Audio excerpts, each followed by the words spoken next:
Hello hello everyone, welcome back to my YouTube channel. तो कैसे आप सब? आई होप कि सब बहुत बहुत बहुत अच्छे होंगे।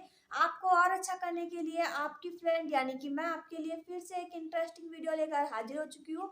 आज का वीडियो काफ़ी स्पेशल है हर बार की तरह, क्योंकि आज की वीडियो में हम डिस्कस करने वाले हैं क्लास 12 की जो बायोलॉजी है उसका जो थर्ड चैप्टर यानी कि मानव जनन है। उसके अंतर्गत मैंने आपके साथ थर्ड लेक्चर शेयर कर लिए हैं। आज हम फोर्थ लेक्चर शेयर करने वाले हैं, जिसके अंतर्गत हम पढ़ने वाले हैं मेमोरी ग्लैंड यानी कि स्तन ग्रंथि के बारे में। और स्तन ग्रंथि बहुत सिंपल सा टॉपिक, बहुत छोटा सा टॉपिक है। चलिए मैं आपको समझाती हूँ, आपको बहुत बेहतर समझ में आएगा। बहुत सिंपल डायग्राम से, बहुत सिंपल थ्योरी है, आपको बहुत बहुत बहुत इजी लगने वाला है। तो चलिए हम तैयार कर लेते हैं मेमोरी ग्लैंड को भी, और आप गर्व से कह सको कि हाँ, मुझे बायोलॉजी का एक और टॉपिक समझ आ चुका है। तो चलिए मैं आपको पढ़ाती हूँ। तो ये देखिए, चलिए हम पढ़ते हैं यहाँ पे। तो यहाँ पे मैं डायग्राम्स बनाऊँ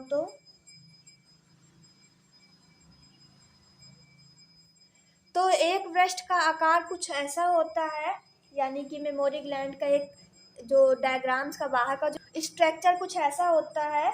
जो एक ब्रेस्ट है इसका जो आकार होता है वो एक टिश्यू पर निर्भर करता है। जो टिश्यू होते हैं वो यहाँ पे उपस्थित होते हैं, यहाँ के नीचे की तरफ उपस्थित होते हैं, और जिसे हम क्या कहते हैं, एडिपोस टिश्यू कहते हैं। मैं यहाँ पे लिख देती हूँ, एडिपोस टिश्यू कहते हैं, जिसे कि हम हिंदी में एडिपोस ऊतक कहते हैं।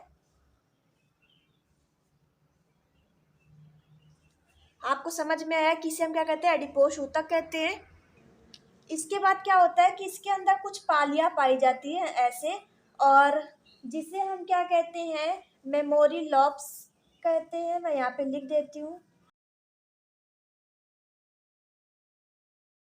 जिसे कि हम हिंदी में क्या कहते हैं, दुग्ध पालिया कहते हैं। मैं यहाँ पे लिख देती हूँ, जिनकी संख्या कितनी होती है, 15 से 20 होती है। आप ध्यान रखिएगा। इसके जो जो ये कुछ पालियां हैं, इसके अंदर क्या होता है, अंगूर जैसी ऐसी गोल गोल कुछ संरचनाएं होती है, बिंदु बिंदु करके आप रख लीजिएगा, जिसे हम क्या कहते हैं, एल्व्यूलाई कहते हैं, जिसे कि हिंदी में हम क्या कहते हैं, कूपिकाएं कहते हैं। और आपको ध्यान रखना कि जो दुग्ध पालियां हैं ये क्या करती, दूध बनाने का काम करती हैं। जो ये एल्व्यूलाई है यानी कि अंगूर की संरचना, ये किसकी बनी होती है, तो ये एपिथीलियम की बनी होती है। मैं यहाँ पे लिख देती हूँ, एपिथीलियम, जो कि क्या काम करती है, दूध बनाने का काम करती है, आपको पता है। और आपको ध्यान रखना है कि जो दूध बनाने का काम करती है, यानी कि जो एपिथीलियम है ये दूध बनाने का काम तो करती है, लेकिन किस हार्मोन्स के कारण बनती है, तो प्रोलैक्टिन है। मैं यहाँ पे लिख देती हूँ, प्रोलैक्टिन हार्मोन्स के कारण दूध बनाने का काम करती है, आपको ध्यान रखना है। इसके बाद जो आपको ध्यान रखना है कि जो एक दूध है उसको स्टोर करके रखने के लिए भी जो संरचना होती है, जैसे कि अंगूर जैसी संरचना, इसके अंदर क्या होता है, कुछ खाली स्थान होता है, जिसके अंदर क्या होता है कि दूध को स्टोर करके रखा जाता है। जैसे कि ये संरचना बाहर बाहर, इसके अंदर खाली स्थान, इसके अंदर, इसके अंदर, इसके अंदर, इसके अंदर, इसके अंदर, इसके अंदर, और इन सब के अंदर क्या होता है कि दूध स्टोर करके रखा जाता है, और जिसे हम क्या कहते हैं, ह्यूमन ऑफ एल्व्यूलाई कहते हैं। मैं यहाँ पे लिख देती हूँ, ह्यूमन ऑफ एल्व्यूलाई, एल्व्यूलाई कहते हैं। आपको समझ में आया। उसके बाद हम डिस्कस करते हैं कि जो ये तीन संरचनाएं हैं इससे क्या होता है कि पतली पतली कुछ संरचनाएं निकलती हैं, जिन्हें हम क्या कहते हैं, मेमोरी ट्यूब्यूल्स कहते हैं। मैं यहाँ पे लिख देती हूँ,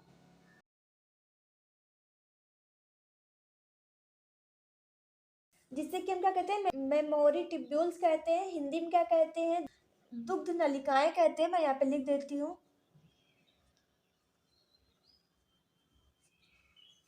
ये देखिए यहाँ पे मैंने लिख दिया है।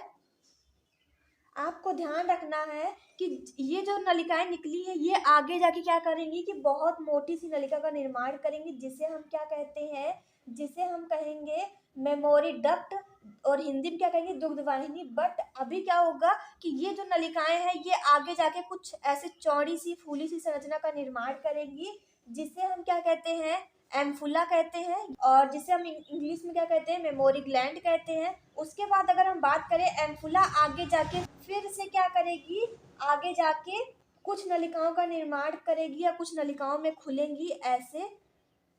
ये सारी नलिकाएं आपस में आके से मिलेंगी यहाँ पे, और यहाँ पे क्या होगा, निप्पल होगा। और इन जो नलिकाओं को हम क्या कहते हैं, मेमोरी डक्ट कहते हैं। मैंने आपको बताया, मैं यहाँ पे लिख देती हूँ, मेमोरी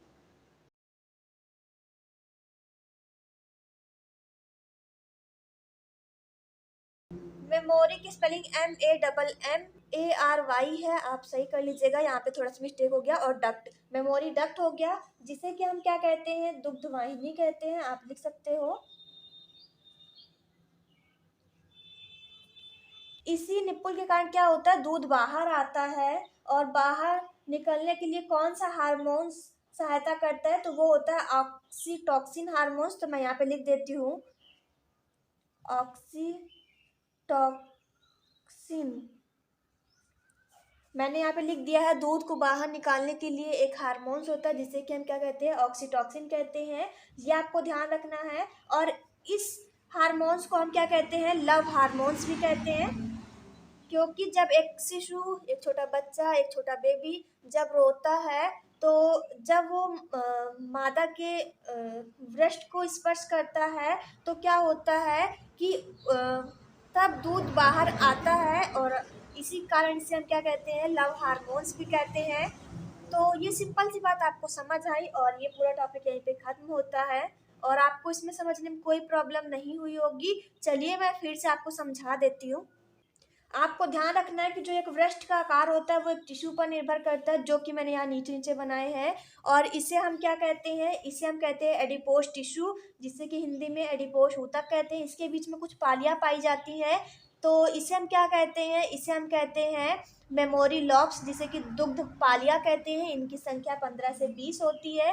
दुग्ध पालियां क्या करती है, दूध बनाने का काम करती है। इसके अंदर कुछ अंगूर जैसी संरचना होती है, जिसे हम क्या कहते हैं, जिसे हम कहते हैं एल्व्यूलाई, जैसे कि कुपिकाएं कहते हैं हिंदी में। और इसके अंदर जो खाली स्थान होता है, वो क्या करता है, दूध स्टोर करके रखने का काम करता है, जिसे कि हम क्या कहते हैं, ह्यूमन ऑफ एल्व्यूलाई कहते हैं। आपको ध्यान रखना है। जो एल्व्यूलाई है क्या करता है, एपिथेलियम टिश्यू का बना होता है, जो कि क्या करता है, दूध बनाने का काम करता है।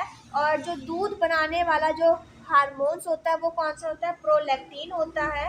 इसके बीच में क्या होगी, कुछ पतली पतली नलिकाएं निकलेंगी, जिसे हम क्या कहते हैं, मेमोरी ट्यूब्यूल्स कहते हैं, जिसे कि हिंदी में दुग्ध नलिका कहते हैं, आपको पता है। उसके बाद क्या होता है, ये आगे चल के कुछ फूली सी संरचना में आती है, जिसे कि हम क्या कहते हैं, एम्फुला कहते हैं। ये चल के आगे आपस में मिलती है, और मिलकर क्या करती है, मिलकर एक मोटी संरचना का निर्माण करती है, जो कि निप्पल में जाकर मिलती है, जिसे हम क्या कहते हैं, मेमोरी डक्ट कहते हैं, जिसे कि हिंदी में दुग्ध वाहिनी कहते हैं। और ये निप्पल से क्या होता है, दूध बाहर निकलता है, आपको पता है। और ये जो दूध है वो बाहर जब आएगा, तो किसके द्वारा वो आएगा, निप्पल के द्वारा आएगा, आपको पता है।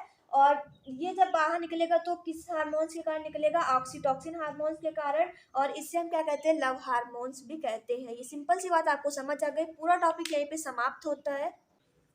आई होप कि आपको पढ़ के काफ़ी ज़्यादा अच्छा लगा होगा। अगर अच्छा लगा तो क्या करना है, वीडियो को लाइक कर देना है, शेयर कर देना है, कमेंट कर देना है। और अपने फ्रेंड के साथ, फैमिली मेम्बर में कोई ऐसा बहन भाई है, कोई ऐसा फ्रेंड है जो कि बायोलॉजी का स्टूडेंट है, उसके साथ शेयर जरूर करिएगा। तो अगर न्यू है तो सब्सक्राइब जरूर कर लीजिएगा। तब तक के लिए बाय।